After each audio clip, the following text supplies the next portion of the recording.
everybody, to the Rough Ice podcast. This is episode 3 already. I got a very, very special guest, another one, number 10, Sylvain, or also known as Sly Naud. Sly, welcome to the show, my friend. Man, thank you so much for having me, Kyle. Excited. Oh, are you, what's new with you? Like, you haven't played hockey in, I'm assuming, many years. So family life, working, things like that. Man, yeah, so the hockey days have been a long, I think we're going on the last, I retired in '01. So, yeah, so we're 23 years removed. And I do still play men's league hockey. I haven't played in a couple weeks because the season just ended. It is rough. I'm slow. I actually went from playing forward to playing defense because it's less work in men's league. Anyways, I don't want to piss off any defensemen. So. No, that's great. You know what? It's funny because the last time I was in Oklahoma, I saw your final season in 2001 because that was the year that we moved back to Canada. So Okay. I have many years of growing up watching you guys at the Tulsa Convention Center. So let's just get right into it. So you're a Canadian guy. You're born in LaSalle, Quebec. Is that correct? Yep. Yeah. Right outside of Montreal. Obviously French is my first language. I was fortunate. My parents sent us, my brother and I, to English school. We were the only two really French guys that went to English school. And so when I moved to the States, I already had the language barrier taken care of. And it was, like I said, it was nice to make fun of the French guys, even though I was French. Are you a Montreal Canadiens fan? I am a Montreal Canadiens fan. Yes, Yes, sir. you know what? I was kind of worried because I had Jordan, and I was like, if he's a Toronto fan, I gotta end the call right away. Like that, that's it. Like that, I can't do this anymore. No, that's great because I'm a third generation Montreal fan, so like I love it. I love this connection already. You know, the old guys, right? And how? So who was Jordan? Who's Jordan's team? Montreal. Oh, well, that's okay. Yeah. Yeah, Yeah, yeah. back in, and it's all. I mean, I'm going to take you way back, and I don't know if maybe this is going. I mean, some of the listeners may understand. So back in the day when I was watching hockey, Daryl Sittler was one of my favorite. Daryl Sittler and Yep. Guy Lafleur were my two favorite players. But when we played street hockey, I was always Mike Palmateer in goal in nets, Oh, and okay. so those were two like Toronto major players, and so yeah, I used to get a hard time for that. I was just at the game, probably when they played Washington back in February. We were there, and it was cool just to go back to the Bell Center, and it's amazing. Like the fan base that Montreal has, it is bar none. In my opinion, I know I'm a fan and I'm probably biased, but Montreal fans are bar none. Like they know how to keep their fans into the game and all that. It's a lot of fun. So they've been sold out for I can't tell you how many years in a row, but I guess as a just a regular fan, if you're not part of the corporate stuff or a season ticket holder, it's really tough. I think they only keep like a couple thousand seats available. Yep. But I have not. So my only experience so I've never seen a game at the Bell Center, but I've played roller hockey. I was playing with the Montreal Roadrunners in RHI way back in the day. Yep. We played out of the Bell Center. It was like season there, like 2 years into the Bell Center being built. And what was the RHI? Is that just like road Yeah, hockey? Roller Hockey International. It was like a minor league pro or minor pro, whatever they want to call it. It was just a fun gig for us hockey guys to, again, we played in all the big cities. We flew everywhere. They had a great budget, but they were spending way too much money. And we weren't making a whole lot of money in the summertime, but we allowed us to be on rollerblades, train during the summer, and stay sharp. So it was a lot of fun. So you grew up in Montreal, or just I should just say just outside of Montreal, and you Yeah. started in the Quebec Major Junior Hockey League, which is, if people don't know, the Quebec Majors, OHL, WHL is part of this Canadian Hockey League, so it's junior hockey. So you started there with the Drummondville. Now, correct me if I'm wrong, if I'm saying it wrong. Voltois, So Voltois. it's and I couldn't even trans Voltigeur. I think they're Okay. still called the same thing. I don't even know what a Voltigeur is, so Okay. don't feel bad. Yes, I was that the year I was there. They had the first, so they had a couple of picks early. So I was one of the top two picks there. I was the first pick of the second round. Okay. Went there, so it was only an hour hour and a bit out of Montreal, and I wasn't there very long. I think right around Thanksgiving, I got traded to Laval from there, and then I spent the rest of my junior career in Laval. Went to a couple of Memorial Cups, Won the obviously won the Quebec championship two years in a row, and got to play with some great guys. I mean, played with guys like Gino Ojic, Sandy McCarthy. You're talking about a tough podcast, so I was blessed, man. I'll throw some names out there of some tough guys I played with. A lot of guys were on their way back down from the NHL and stuff, but great times. Donald Odette was our star then. Claude Lapointe played with Quebec and the Islanders. And again, obviously Gino, Sandy. We had Patrice Brisebois that was with us, played with the Wow. Montreal Canadiens for a long time. And then, yeah, I mean, it's just a great time. It was, I think the owners of our team, they were like six brothers, and three of them managed and ran it, and they now have a couple of teams in that LNAH league, the real tough senior Yeah. league in Isn't Quebec that like the now. toughest? Isn't that considered like the toughest league now in the world or something like that? I don't know, but it's again, I look and I admire the guys that stayed there and played, because there's a lot of guys I played with before that went back after their careers, and because guys would have a regular job during the day, and then they'd get Yep. paid a bunch of money to play on the weekends. Yep. But man, now you talk about it seemed like every video you see of that league was a bench brawl or a 5-on-5, and then the guys like Morasti and those guys and I didn't play against them, but I love watching those videos still today because I know the buildings they played in. But just the Rock'em Sock'em League, and the guys that I know have played it and absolutely loved it, because the fan base, you knew what you were going to see. Yeah. So And you won the championship in 89 or 88 89, and then also 89 90. So you won it 2 years in a row at Laval. yep. Which is, I think, I mean, that's pretty good to 2 years in a row to get that, especially in a Quebec league that's very tough. People don't realize that Quebec, or not Quebec, but hockey nowadays, they're kind of trying to get rid of the fighting, and they're trying to make it, more, I would say, I guess, safer, but not the enforcement era is kind of gone in today's world versus when you played. So we're playing in the Quebec Major Juniors? That was a tough league, like in terms of physicality, was it not?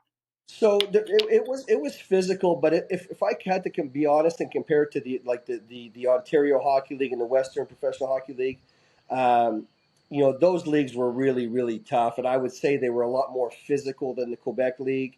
The Quebec League was really really offensive, still is very offensive. That's why you see a lot of great goaltenders. I mean, the goalies are getting hit with 50 to 60 shots a night, so. As far as goal, I mean, I'll say this: what I consider, what we all know as the best goalie to ever live is Marty Brodeur. We used to light Marty up. I mean, he played in St. Hyacinthe. He was the first round draft pick for an expansion team, and the poor guy, man. I hope they had sunscreen for the back of his head, because he got lit up every night. But he was getting hit with 70 shots a night sometimes, and so it was very very offensive. And but then we had some like really really tough fighters. And it's always the respect. The fighters fought the fighters, and then again, unless it got the other way, what you see now is that if some of the top end guys are getting abused of a little bit, then the fighters like, hey, listen, if you don't stop this, I'm gonna go take out your score type deal. So a little bit Right. of a mind fuck game, and I don't know if I can cuss or not, but It's sorry fine. about that. No, it's all um, good. but I mean, again, I always, the last year I played there, I played on the line with Sandy McCarthy and Jim Birmingham, and Jim lit up. I mean, he was one of the top guys in the ECHL for a while, and he was a real great centerman. And actually, he passed away about a year ago now. So, but yeah, just very very great. I mean, really good league, a lot of fun. Um, Definitely, and at the time before I got drafted to junior, I was contemplating going to college, and a lot of people, even now, I've got an 18-year-old daughter, and she'll look at some of the pictures, and we talk a little bit about it, and she asked, if I had to do it all over again, would I go to college? I wish I had the education to go with it, and it's offered through the hockey program, but it's really not. Uh, I mean, we had a hard time finding teachers to teach the classes because it was the team all together. So I can't say from an education standpoint it was real good. But I had opportunities to go to the U.S., go to Vermont, go to some really good schools, and but in Quebec, as a senior, you're an 11th grader, Right. and they wanted me to go to Sarnia, Ontario, to do a 12th grade and then go to college. and I was, like I said, I was going to be a top 15 pick in the Quebec League, and then when I looked at the number of games, I played my junior career. I played a total of 404 games total in junior, Wow. and so. Compared to, as a freshman, I would have seen zero ice time in college, and then now what do they play, like 40, 45 games total per year? Something like that, So, yeah. so I had a lot more ice time, more time to develop. Uh, but I do wish I'd have gone to college. Not going to lie to you. Did you play Quebec majors against Luc Boussolet, or was he kind of in a different season as you? So he had just moved on when I went to Laval. Yeah, he had just moved on. He went to, I want to say, he went to Scotland when I went. So I want to say he's 3 years older than I am. Okay, okay. And then you went to the BHL, which is the British Hockey League. I did, yeah. So I So was, did so sorry. Just quick question. Did yeah. the Laval or the Quebec majors? Like you were obviously billeted. I'm assuming when you played Laval. Like I'm not. I forget my geography. How far Laval is away from Montreal. So I mean, it's right there. I mean, Laval is just the island next to it. So you cross Oh the yeah, bridge, that's you're right. there. Just south or something like down there, South Just Shore north, maybe. yep, just north. So North. you got Yeah. South Shore, you got Montreal, then you have Laval.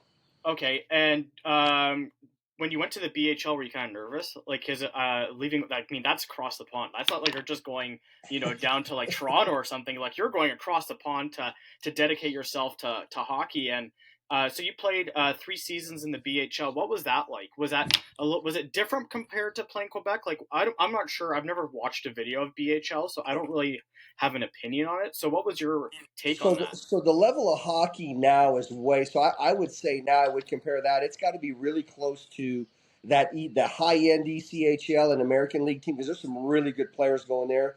Yep. But back when I went, so originally again I got drafted by Buffalo and I was in camp. And I remember day two, you'll love this. We're doing breakout passes. I get a breakout pass, and I turned around. I got poke checked at the hash marks, and Yui Krupp was still on the damn blue line. All right, he was about 7 feet tall. He had a stick that was taller than me, and I remember I was like, "What am I doing?" Like the gap was so big, I was never going to make the NHL. And so I remember that day two of training camp. I called my agent. I was like, "Hey, man, we need to shift something. Let's start looking overseas." And then like I said, he called me a week later, and by at the so I don't know, call it 4 or 5 days into it, I got released. They were going to send me to Rochester for a couple of days, but they told me, hey, we want to put you in Erie, Pennsylvania. Okay. Yep. Um, and I was like, at that time, and hopefully you speak with some people from Erie. The guys that I know that played in Erie loved it. And at that time, I was like, man, what a shithole. I ain't going to Erie. And I remember getting my, I was like, hey, we need a place quick. I'm driving to Montreal in a couple of days. And I got released. And they said, hey, are you going to go to Erie? I was like, yeah, no, I'm not. And at that time, the ECHL was a really tough league, a lot of fighters and stuff like that. But anyways, I went overseas. I played they flew, I signed in Edinburgh, Scotland, Okay. which was the Premier League at the time, the Heineken Premier League. I played, God, I can't remember how many games I played in. I wasn't there very long, so they'd released the players. The league had already started because they started like in August, and I can't remember if I played 8 or 10 games or not, maybe not even that many. And when I got there, they had no. All I had, I brought my skates. Right? They said they had equipment, and when I say the hodgepodge, I had two different shin pads. I had two different elbow pads. I had a pair of gloves that my dad wore back in his day, and the budgets weren't really really good. But um, so I didn't do very well out of the gate, and then I got so there's like, hey man, there's a team in Humberside, Yep. the Humberside Seahawks.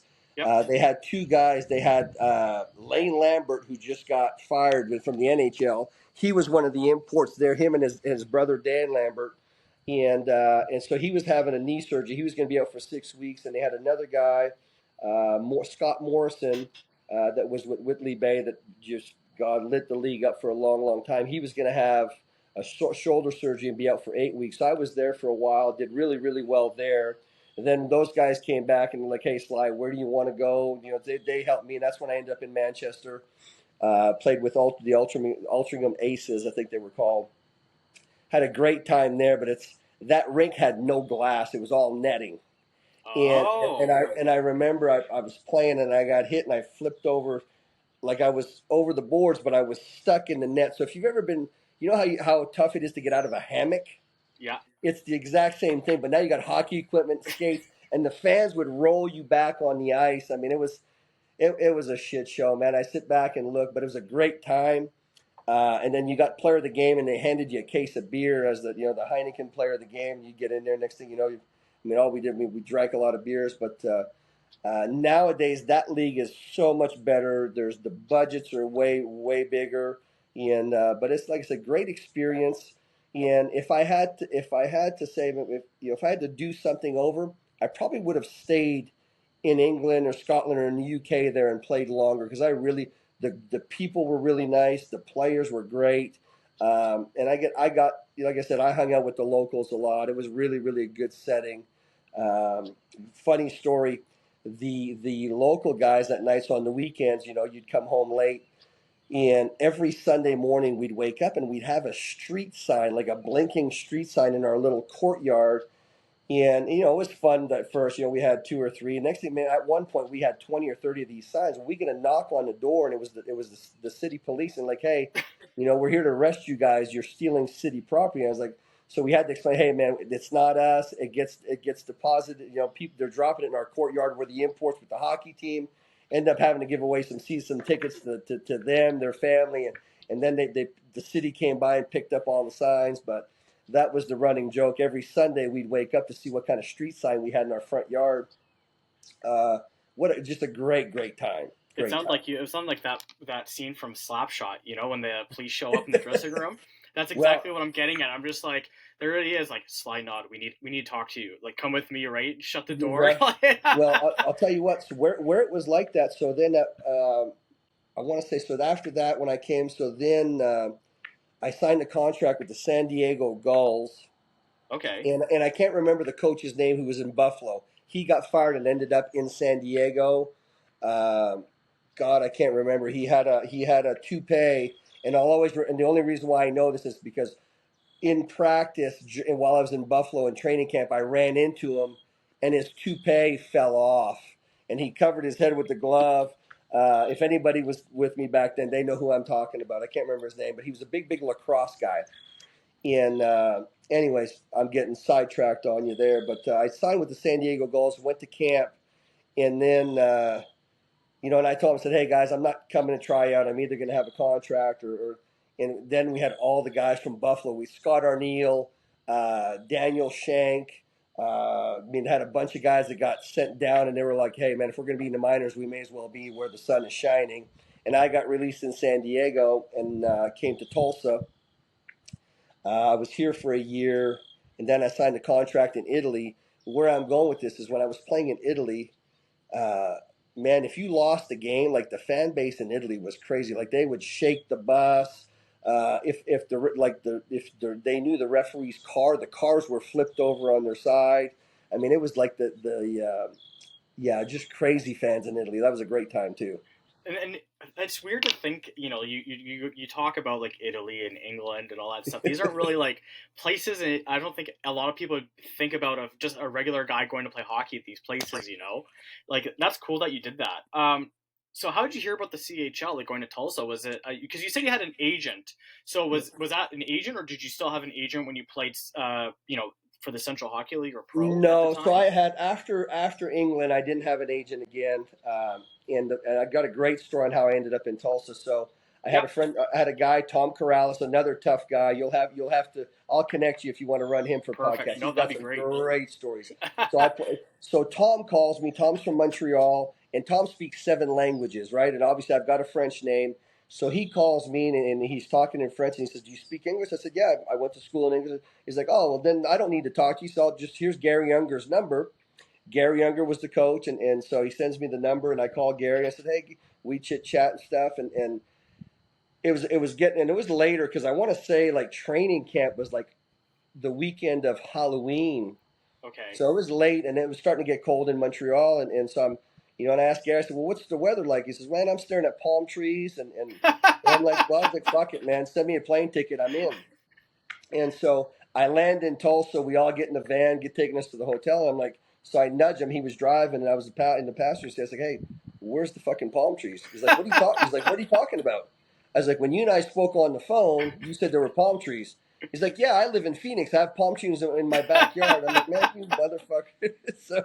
so he lied to me to get to. And I got to Tulsa, and I was there for the weekend. I remember calling my dad Monday. I said, hey, Dad, I'll see you. I'll see you at the end of the season. I'm gonna stay. And that's how Tulsa all kind of came together. Tom Corrales had called me. I go to the airport. There was 5 or 6 other French guys. Luc Beausoleil was one of Yep. them. Yep. Michel Couvret, Tony Martino, Tom Corrales, Marco Petronero, and myself. And the guys were all talking about going to the U.S. to get green cards. I'm like, again, I'm in Montreal.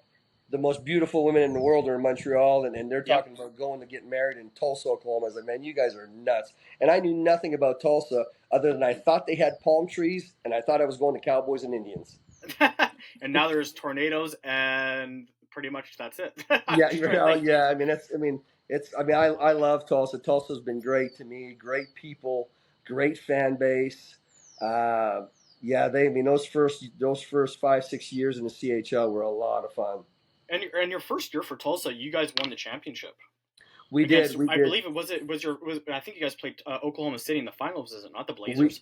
yeah, we did. So we played the Blazers in the finals, and then we played the Dallas Freeze. There was only 6 teams, so there's only 2 series.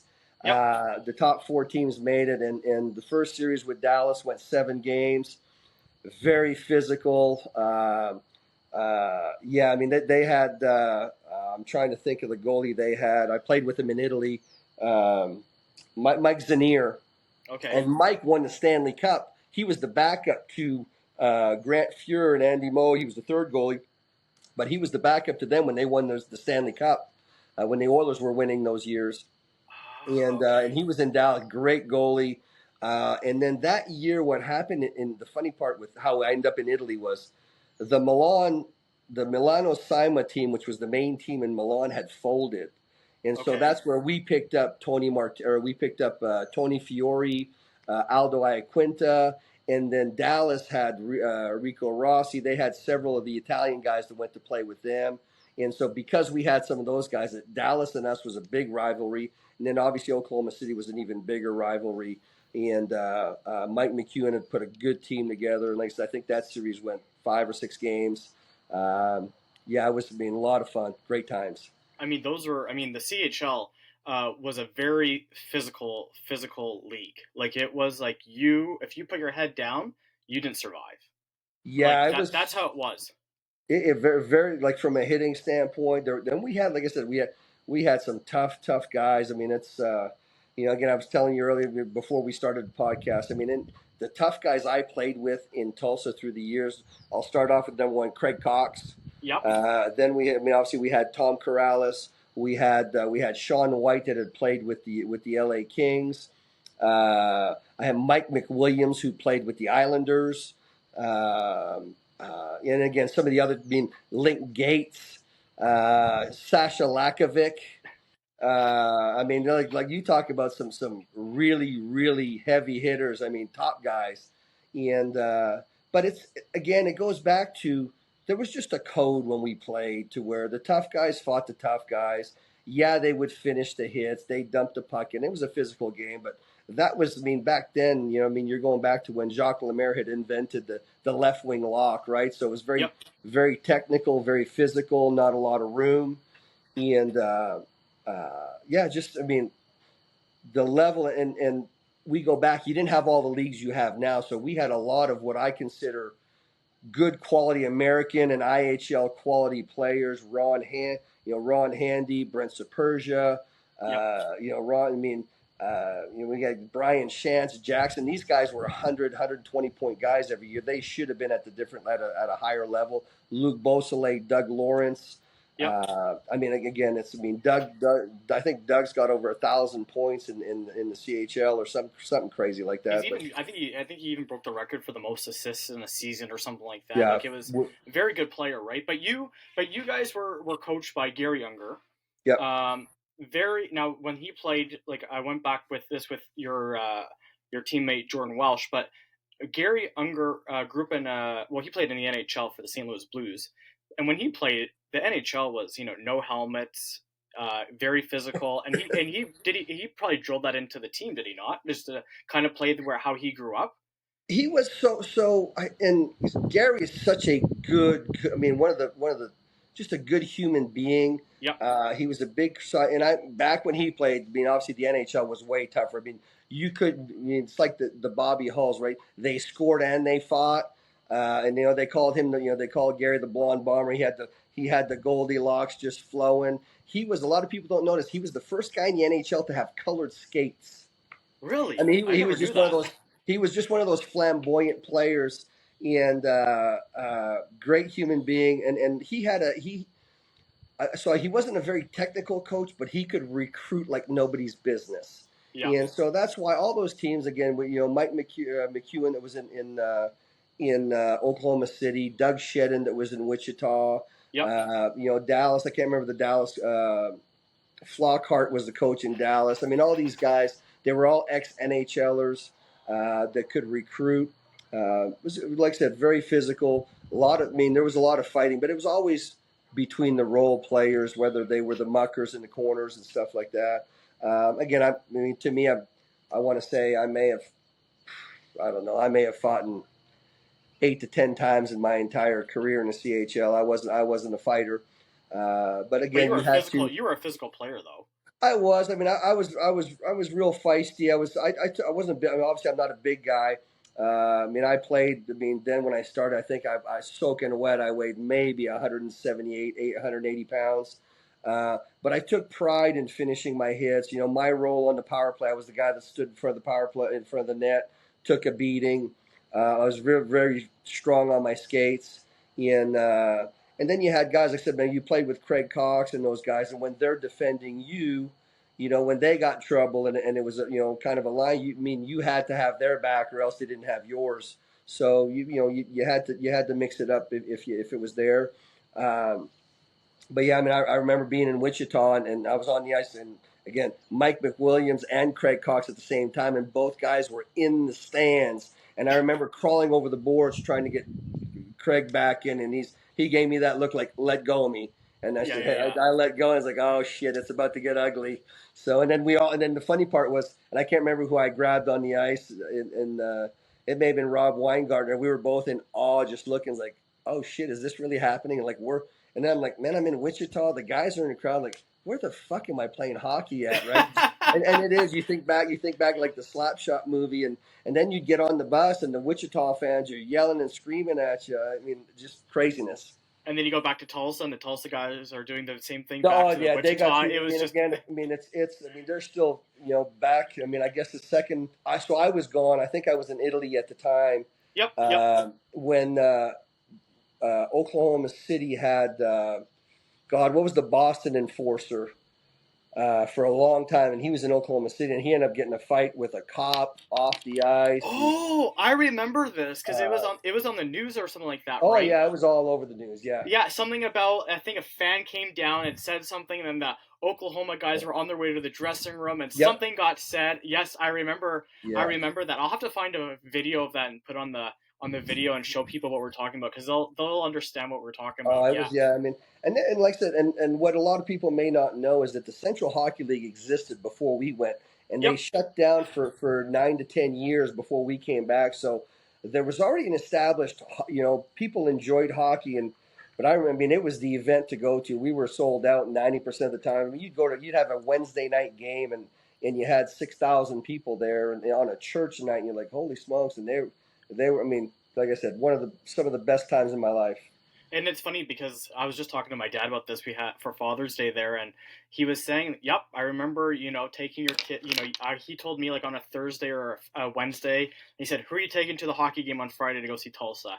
So being the only Canadian in the class, and these kids have never probably even seen hockey in their entire life.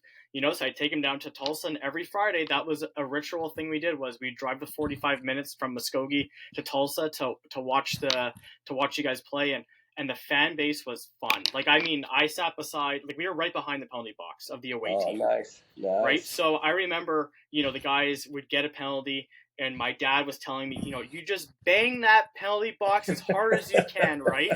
And it was fun. Like, it was fun to see. That was like what I grew up with. Like people say, there's the Montreal Canadiens, which I'm very proud to be a fan of.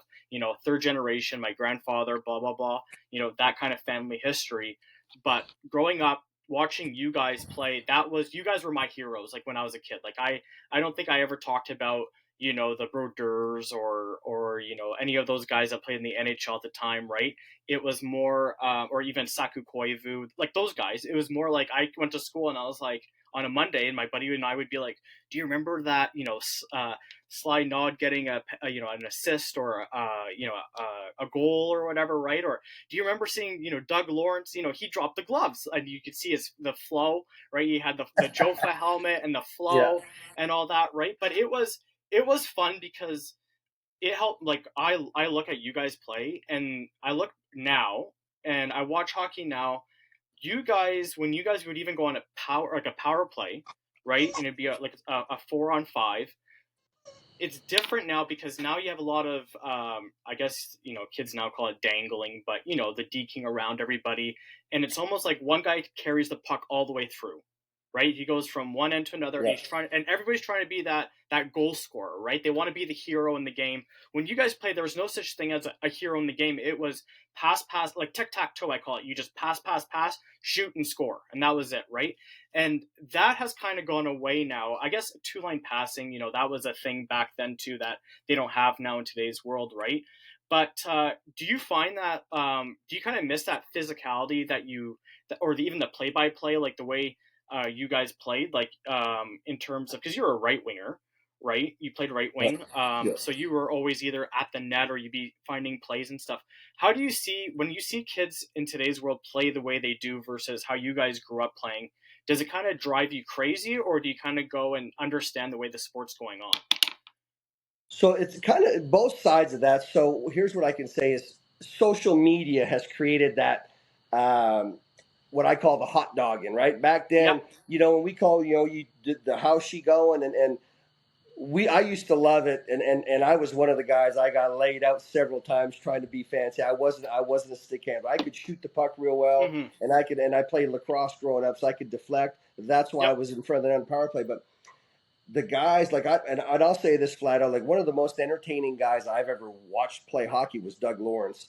And Yep. and when I was on the bench resting, I'd watch him do his thing, and you'd be it's like wow, like he could skate, stick hand, pass the puck like nobody's business. He could score, fight. He was a complete player. If he Yep. would have been 6'2", he'd probably still be playing in the NHL today. Right. I mean, he was just one of those guys that could do it all, and I had a front row seat to all that.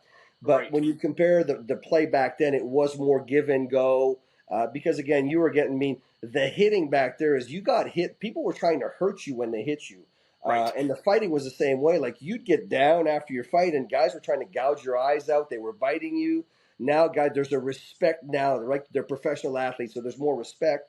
But today's skill level is way higher than it was back then. Everybody can stick handle the passing. I mean, when you watch the passing, on a power play now, the guys already know where the puck's going before they receive it. So the game has Right. changed so much. But it's like I said now, and then I've coached at the lower the younger levels too, where the kids are trying to go end to hand. You have one kid that dekes everybody and scores because you have four other kids that can't keep up.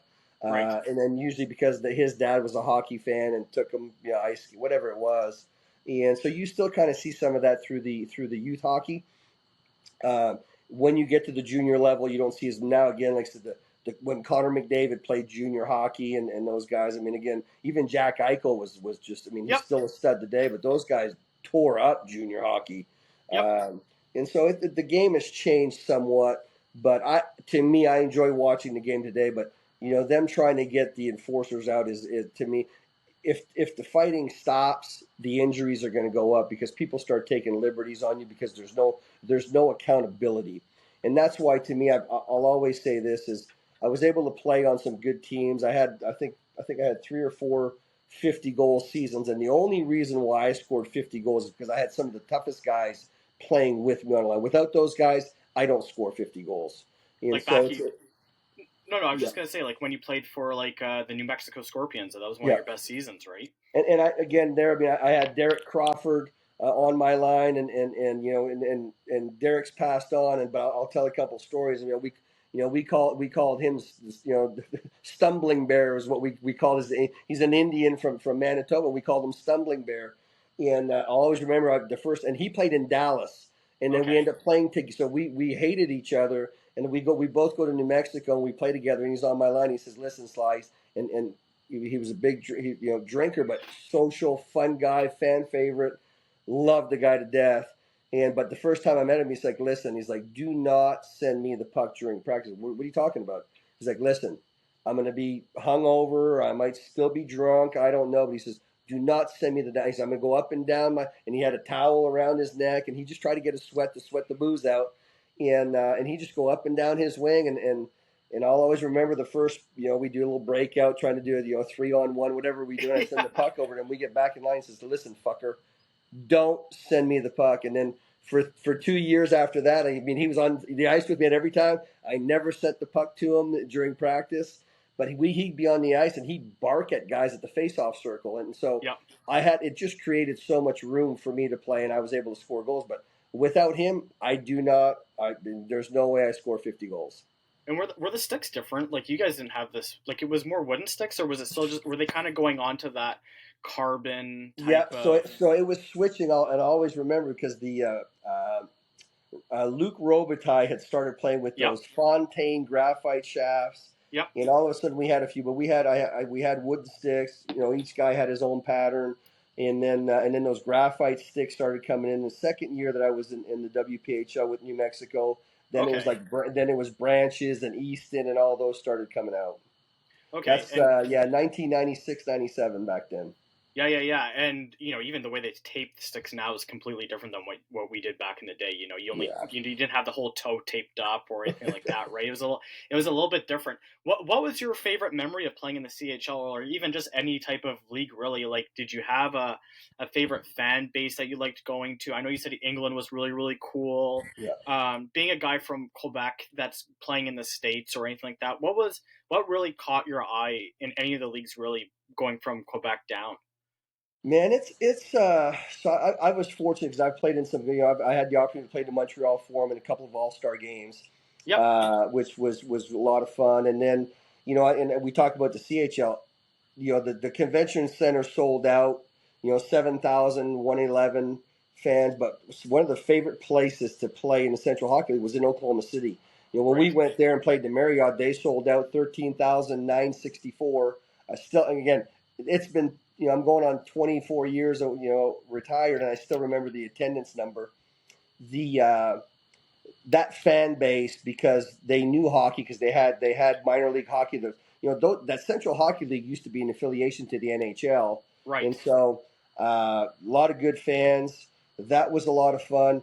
New Mexico was really really special because they never had hockey, and Okay. and and it was they didn't understand hockey, but they loved the fights. And in Albuquerque, because they only had college sports and you couldn't drink beer, and because you could drink beer at the hockey games, all the fans came and the college kids came. So Ah. we would have great crowds in New Mexico, but everybody was drunk, and the amount of fun that we had with the interaction with the fans was some of the best I've ever had. So I got a couple of stories for you in the WPHL. So in New Mexico, and I don't know, there was a brawl in the stands, and it was on Thirsty Thursday. They deemed our games the keg events. Budweiser sold more beers at our hockey games than they did at any event collectively in the state of New Mexico. And so Whoa. I mean, like I said, when there was some serious beer drinking, but there was a brawl, and I remember getting on the microphone saying, "Hey guys, man, we're just here to have some fun, man. Let's stop." Like they were pummeling each other. Like I remember seeing people tumble down the stairs. I was like, "Oh, this is not good." So, uh, Albuquerque was a great time. And then the last year that I played there, I'll always remember this day. Uh, there was the last game of the season. Mark Siaccio was our head coach. He's one of the assistant coach with the Rangers now. And we were in Tupelo, the Tupelo T-Rex. And I got a penalty at the end of the first period. And I had to start the second period on penalty box. And I'm going out. And Derek Crawford always came out after me. I was the second to last guy, and Crow was last. and the mascot head, the T-Rex mascot head, is right there. And I walked back and I past it, and I stopped. And Crow right away, he's like, "Sly, don't do it." I was like, "Crow, I have to, fuck it." So I put the T-Rex mascot head on, and I got my New Mexico. And then you know how you start the period, you take a couple of spins around, and I'm going around, a couple of quick strides. And then the other team's looking at me, and the referee came right up to me. He's like, "You're going to start a brawl, you dumbass kid." And I remember going into the penalty box, and I took the T-Rex helmet off, and Crow threw me my helmet and stuff. And the announcer's just looking at me, shaking his head like, "What an idiot." And then we had another story. We were playing in they were the Jackalopes, Lubbock. It was either Lubbock or one of those teams that went. Yeah. Anyways, I think it may have been Lubbock. Okay. We go to the game, and there was nobody in the stands. When I say nobody, you could see the ushers like there, and I'm like, and they had one of the best attendances in the league at the time. They were a brand new team, and we're like, it's a Friday night game, and we're like, what in the world? So I get a penalty, and I asked the announcer, I was like, "Man, what's going on?" He's like, "Oh, we have Lubbock and Abilene or something like that." It was one of those like Friday night light games, like one of those top end Yep. Texas football games. So everybody's at the football game. I was like, "Oh, that makes sense." Anyways, and some jackass behind me was chirping out. He was with his kids. I was like, "Man, shut up." And I said, "I'll tell you what, I'll be right back here." I said, "Order me a beer and a hot dog. I'll be back." And he looked at me. He's like, "Are you serious?" I said, "Yeah, I'm serious."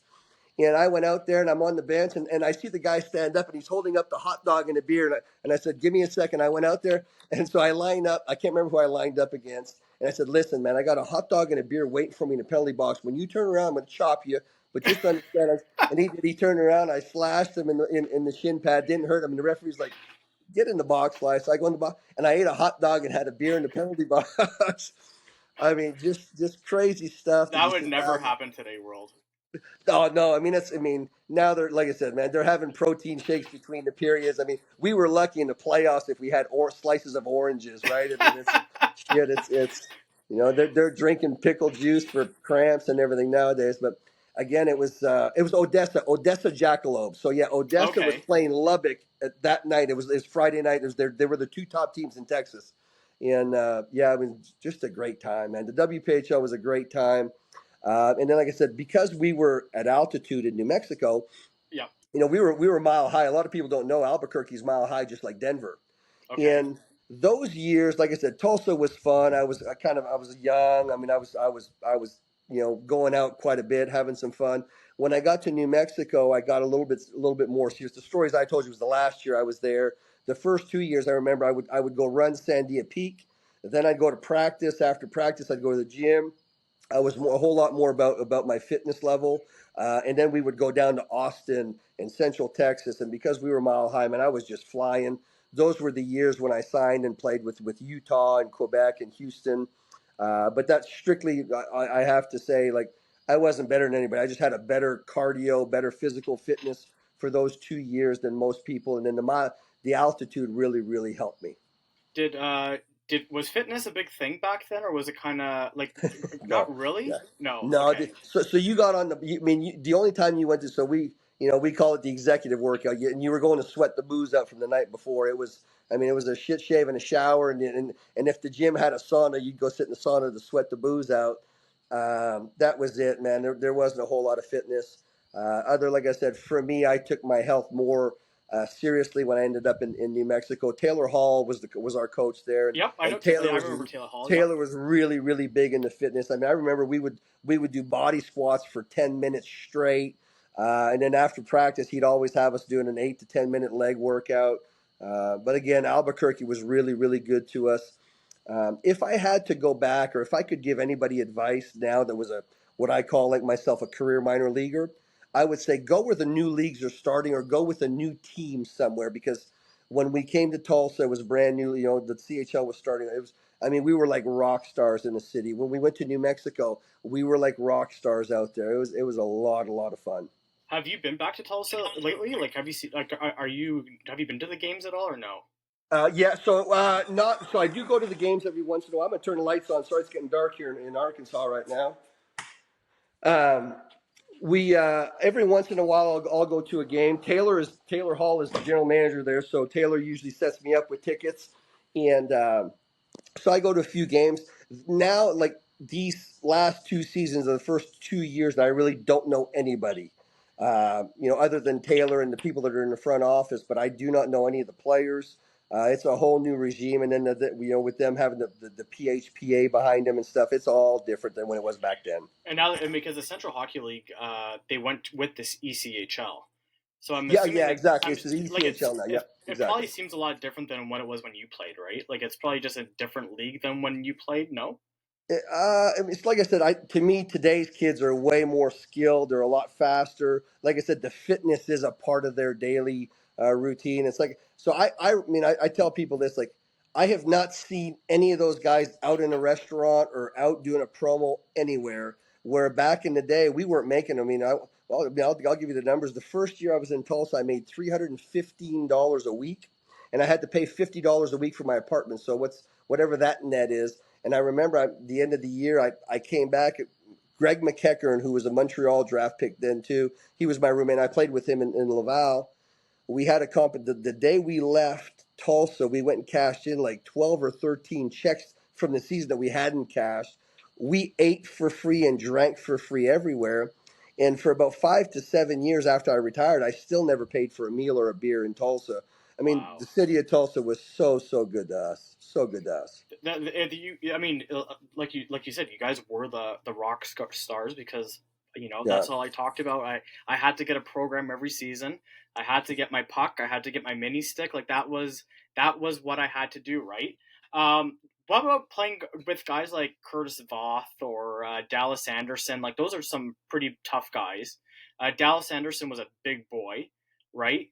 He was an enforcer. I think he was just starting to come into the CHL when you were just at the end of it, correct? So I never had the chance to play with Dallas. Dallas was right after me. Was he just after you? Okay, but Curtis Yeah, Voth right for after sure, me. though, But right? I played with Curtis, and I'll tell you this: Yep. Curtis Voth was one of the toughest guys I played with. I've never seen a guy. I had when I say I had front row seats. I was on the line. We're in Oklahoma City. Wade Brookbank was with the Blazers, and Vother was on my line, and Wade caught Vother at the end of the shift, but Vother was never turning a fight down, and I just stepped off. So when I say I was right there, I can just about feel the punches, and I watched Curtis take probably 15 to 20 punches.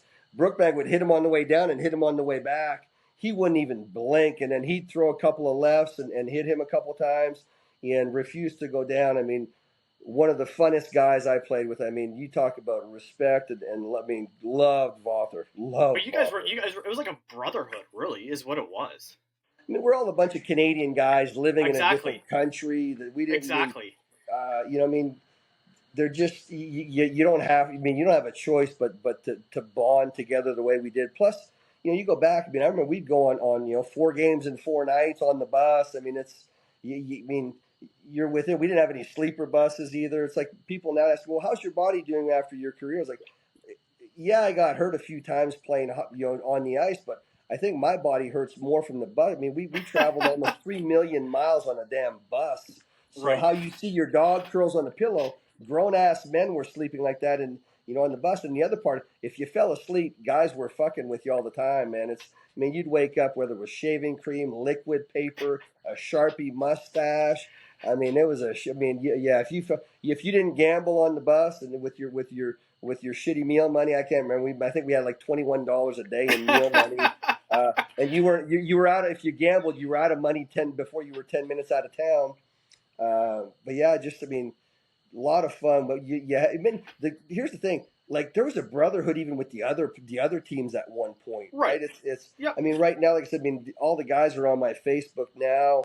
Wine. I mean, actually, two of the guys so I go to Dallas on a regular basis for business, and I stay with Wayne Anchikowski. Wayne Anchikowski played for Dallas, and we used to jab each other. I hated each other on the ice, and now like I said, and he's got season tickets with the Stars, and the other guy's Ross Harris. Ross Harris Yep. was in Oklahoma City. Hated Ross, and then Ross played in San Angelo when I was in Albuquerque. We played. I mean, it was the major rivalries. I go have dinner and beers with those two guys every time I'm in Dallas.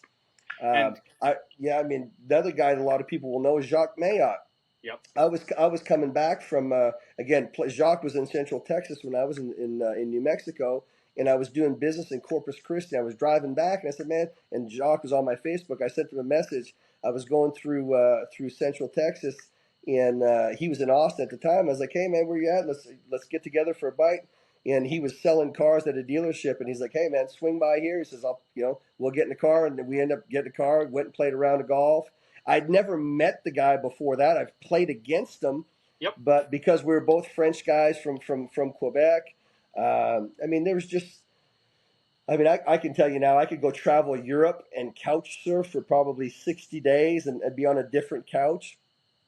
The hockey brotherhood is something, and I hope that every other sport is the same way. I really yeah. do, because the hockey brotherhood is something special.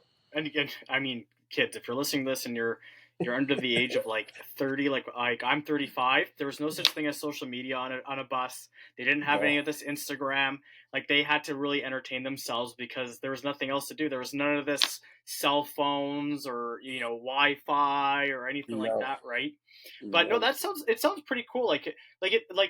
You the amount of leagues that you played in Quebec, the like British Hockey League, the Central Hockey League, you really had a pretty extensive career.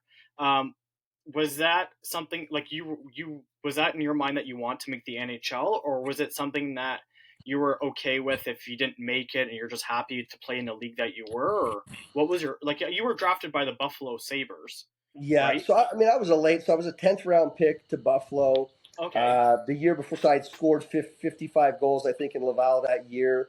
Yep. Again, played with Sandy McCarthy, Gino Ojic, in Jim Birmingham. In those, and like I said, it was easy with those guys. I just had so much room, and that's the only reason why I got drafted, because I had 50 goals. But I was not when I went to camp.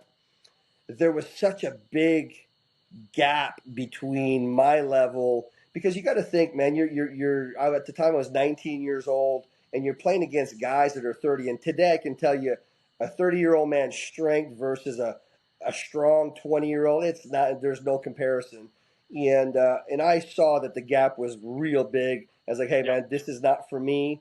I was, as much as I did want to play in the NHL, Yep. but I was also a realist to say, hey, where can I go play, have some fun, and make some money along the way? And I really did. At that time, I thought I would spend the rest of my career in Europe. And part of me wishes I did, but if I did, I mean, obviously my life would be way different than it is now. And but when the guys were at the airport saying, hey, we're going to get green cards, I was like, yeah, you guys are nuts. The most beautiful women in Montreal. And here I was. I ended up getting married, got a green card. When I got my green card, I got divorced. And then I married for the right reasons thereafter. But played in a lot of leagues, had a great time. After when you stop the dream, the NHL dream, then it's more of, hey, where can I go to win a championship in a league? Where are the guys that I know that are having fun playing? The only league that I didn't play in that I regret not playing is the Southern Hockey League, because I used to travel to Florida 3 times a year with my family growing up, and when they started that Southern Professional League, I don't know why I didn't end up there, but I should have. I looked at it extensively. I was like, oh, I'm not going to do that. The money, there's less money, and at the time, I was on the high end. Yep. I was on the high end of what I call the minor league systems or what triple A ball. So a lot of people, if you compare, triple A ball, double A ball, where we played was like double A ball. Right. And I regret not going to Florida. And we'll talk about money for a second. I signed the contract with the Quebec Rafales in the IHL. Played, I think, 15, 16 games with them, and Flash Gordon was our coach. And I remember going, and I think I got like 8, 9 points, 10 points in 15 games. And I was playing with LaRouche. We had Serge Roberge, had oh my God, Moose was on. Morissette was on our team. I mean, we had a really, really tough team. Dean Chanute. I mean, all these guys that are now analysts or coaching in the NHL. Yep. I remember going into Flash Gordon's office and said, "Hey, Flash, I got to go." He's like, "You got to go where?" I was like, I'm losing money by being here. He's like, what do you mean you're losing money? He's like, explain that to me. I was like, well, listen, the salary you guys are paying me is in Canadian dollars, and I'm in Quebec. You guys are taxing me. I got 50% left, and then I got to transfer that into U.S. because I had a home in Albuquerque, New Mexico, and I had Right. American bills, and they weren't taking Canadian dollars for your American bills. So I was like, I'm losing money. He says, and when I did the math, I was making $500 to $600 more a week playing in New Mexico than I was at the IHL level. And he's like, well, how am I supposed to compete with that? I was like, listen, I don't know. That's a problem you're going to have to figure out. But I said, Yep. then when I got traded to Houston, and which that some of that made sense. But Houston, I only went for the playoffs after we got knocked out from it by El Paso in New Mexico. But yeah, just again, it's again, I made more money playing Double A ball than I did at the Triple A level.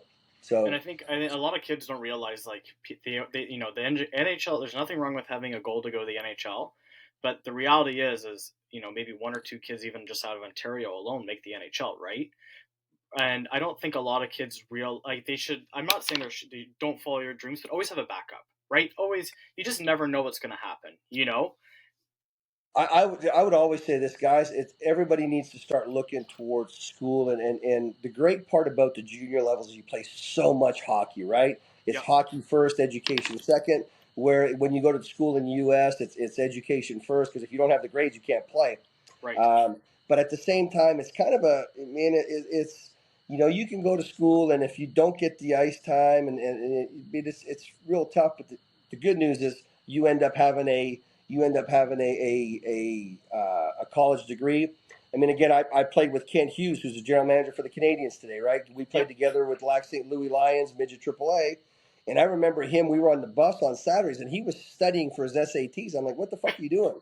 And he's like, man, I'm studying. And his dad drove him to Vermont to take SAT practice tests every week. And I was like, all right. And he ended up going to college and doing. And I mean, look where he's at today. And I'm sitting in Arkansas, and he's managing an NHL team today. So, the education to me is probably more important than it all. I think a lot of the youth hockey programs now are geared their colleges, or you're within that educational pipeline throughout. Now, I really like what they're doing with that.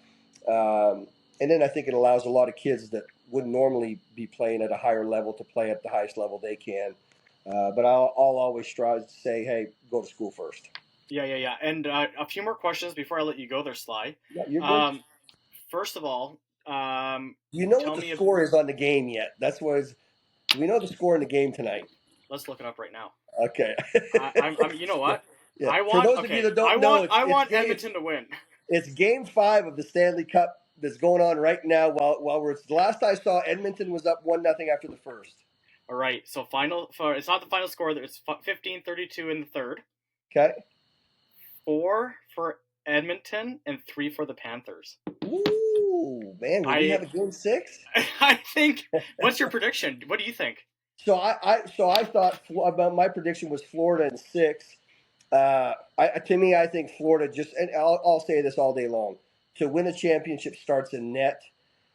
2 teams, or actually 3 teams that are short of winning a Stanley Cup is Toronto, Colorado, and Edmonton. And only reason why is they're missing a top 5 goalie. You played with a good goalie, Rod Branch. Rod Branch was a good goalie. We had Tony Martino. Yeah. Yeah, I mean and Tony. I mean Tony stood on his head for us in the CHL. We were playing there. Same thing with Dallas. Mike Zanier was with Dallas at the time. Again, to me, if I had to build a team, I start in net and move out from there. But I think those 3 NHL teams, Edmonton, Toronto, and Colorado, the only reason why they have the skaters for it, they just don't have the goalie for it. And Paul Maurice is a great coach for Florida. I mean, personally, in my mind, I love Paul Maurice. His personality, but he's kind of like that old school, new school type of combined coaching, right? Yeah. So I think here's what he's done that some haven't. He's evolved. Yes. Yeah. Yep. And he got my biggest respect is when he walked down from Winnipeg, not because he got fired, but just the fact that he said, "Listen, I cannot take this team any further. Like I did my best. It has nothing to do with the players. It's just me as a coach. I cannot take this team further." And I was like, the fact that he did that And Yeah. then, people are like, oh, he's not, there's a couple of people who are like, he's not going to get a job. And I was like, there's no way. This guy is going to get a job. And within a year, look, he's with Florida now, right? Yeah. Okay, a couple of fun questions. First of all, old school Tulsa Oilers logo, or did you like that one with when they brought it back and they redesigned it? If I have to show you, I can, but I think you know what I'm No, talking about, I right? know what you're talking. The one where it has the oil guy with the helmet. So um, I'm always going to go old school just Yep. because the ingenuity, the what's the word? The creativity wasn't available to us back then. Again, right? We're going back to there were no cell phones. The internet didn't Yep. exist. I mean, I remember getting team stats. Right? They were printed. If I wanted something, they had to fax it to us. Yeah. And so, so I would say the old school. But that new when I came back to Tulsa, and they had that oil guy on the front with the oil helmet. Yeah, yeah. It was I an really aggressive liked look. that cartoon character. I really enjoyed that. That was a cool one. It's funny. When I was a kid, I really enjoyed the newer logo, but now that I'm older, I like the old logo back. It has that more like aggressive, like old school type of mentality. Yep, I agree. Do you still talk with all the other guys, like Luke or Doug or any of those guys? You do, eh? So I talked to so Doug and I mean we text each other for Father's Day. Doug lives in Tulsa. Yep. Like I said, we still get together, have a beer every once in a while. He's doing real well. Luke was driving through Tulsa in boy, I'm going to say, was it January of this year? He was Okay. taking his daughter. He was driving his daughter. He was taking his daughter to McGill. So Luke lives in California now, Yep. and he took his daughter, but he called me. So I had lunch with Luke and Tom Corrales in Tulsa when Luke was driving through. I spoke to Tony Martino. 60 days ago. Tony's living in Chicago. He's a scout with the Columbus Blue Jackets. Wow. Yeah, either Columbus or Toronto, or he was in Toronto, he's in Columbus, or he was in Columbus and now in Toronto. One of those two, anyways. But there was a kid, so I'm Jason Payne. I don't know if you know Jason Payne. Jason Payne's bounced around the ECHL some, a good fighter, good player. Yep. He's the Yep. head coach in Cincinnati. A good friend of mine, Chad McLeod, is his assistant coach, and they reached out to me because of my affiliation with Tony. There was a kid out of Toronto that was looking to go to one of the schools that Tony helps recruit with that's in his backyard. So we actually connected some dots, and the kid did sign a contract to go play hockey and go to school with that team. So I talked to Tony 60 days ago. Uh, Tom Corrales and I text every morning. We're on. He sends me some positive stuff every single day. I'm trying to think Voth? Do you who still else. talk to Voth? No. No, so he's on my Facebook. Vother lives in California. Vother's probably the guy that's doing the best out of. So when I say work wise, financially, he's probably the guy that's doing the best out of any player that I've been around. Really? Which you'd have thought. I mean, again, quiet kid Yep. from Western Canada came in, and him and his family are doing really, really. When I say really well, I mean really, really well in California. We're extremely proud of him. That's cool. And I was gonna say because Jordan Welsh says hello, by the way. No, tell Welshie. Welshie was my roommate for a summer. He stayed in Tulsa with us, and so yeah, tell and love Welshie. Tell him I said Well, hello. I was thinking of this. Instead of me being the middleman, I was thinking maybe if you guys are interested, it'd be Yeah. cool to get a few of you guys all at once and have a little Oh, podcast. Would you be down with that? absolutely. I'll tell you what, man, and I'll be glad because Tony Martino recruited Welshie and a couple of other guys. They Yeah. were all. Was it Waterloo College or wherever they were Yeah, at? he went to Windsor, but he actually it's funny. I'm in Listowel, and he played the junior in the Listowel, and then he went to Windsor, and he said it was a cool story that he had. Does it? But yeah, but I'm interviewing Luke next week. No, sorry, I'm interviewing Doug next week, the 25th, and then Okay. I think I'm doing Luke Boosely after because he said he's busy with hockey or something right now. Yeah. But I would love to. It'd be fun to get a few of you guys, Uh, Jordan, maybe Doug, Luke, so you, all four of us. I think it'd be I, fun to have you guys all at once. I'll share a last story with you. So I Yeah. was again I try. So I was a year well 2 years ago now. So through COVID, I was spending 2 weeks of every month in Phoenix. I was working for a lab. I do medical sales now, but Yep. Yep. I was working for a lab in Phoenix. So I'd spend 2 weeks in Phoenix, 2 weeks in Oklahoma, go back and forth, and um, I go to a restaurant to eat a burger, and I run into Sean White, and I play Okay. with Whitey, and so Whitey says, "Hey man, come back tomorrow, and then we'll go back to my place, have a few drinks." So I go back the next day. His I think she's his wife now. I think they were engaged at the time. She owns a burger. I think it's called Hangover Burger, something like that. Anyways, in Phoenix. And so, anyways, I go to Whitey's house, and when we're a few soda pops in, and we decide we call Luke Bosele, or we called Craig Cox. Yeah. Coxie answers the phone, and he's half in the bag. And we start talking about Luke. I said, "Man, I got Lukey's number." So we call. So we've got two phones. I got Lukey on one phone. Whitey has Coxie on the phone. I got Whitey in front, and we're all fucking yelling like, again, we're sauced up, and it was funny as shit. So the answers, I'd love that, because you guys will entertain it now. It'll be maybe confusing for the people watching it, but it'd No, be a that's all great right. We can time. But figure it. yeah, and I've got People some will good figure it stories. out.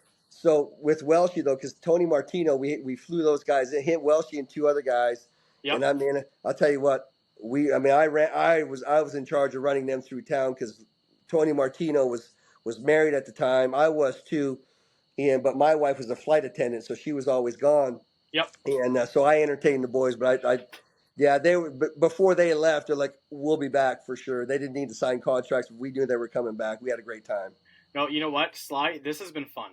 So It's been an hour already, and it feels like I could talk. I could talk to you for days. Like yeah, seriously, like this is great. But I really uh, appreciate your time. You know what I'm going to do is what I'll do is after I'm done interviewing Luke and Dougie and a couple of other yeah. guys, I'll send you guys. What I'll do is maybe I'll text every one of you guys if that's okay, or maybe Man, I'll start a group and just say, hey, I'll tell you what. what's what? Yep, When we do that, I'll get with Dougie. Dougie and I will be at the same spot having a few beers while we're on with you.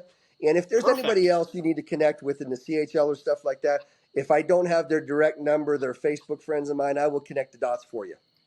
Sly, you know what? From one Montreal Canadian fan to another, thank you very much. Yeah, We better go because you know what? I kind of want to see who's going to win this Edmonton I'm game. with you. I'm with you there, man. So hey, All go right, thanks a Habs. lot, eh? You're welcome, Kyle. Enjoy yourself. Thanks a lot. All right, see you. Bye.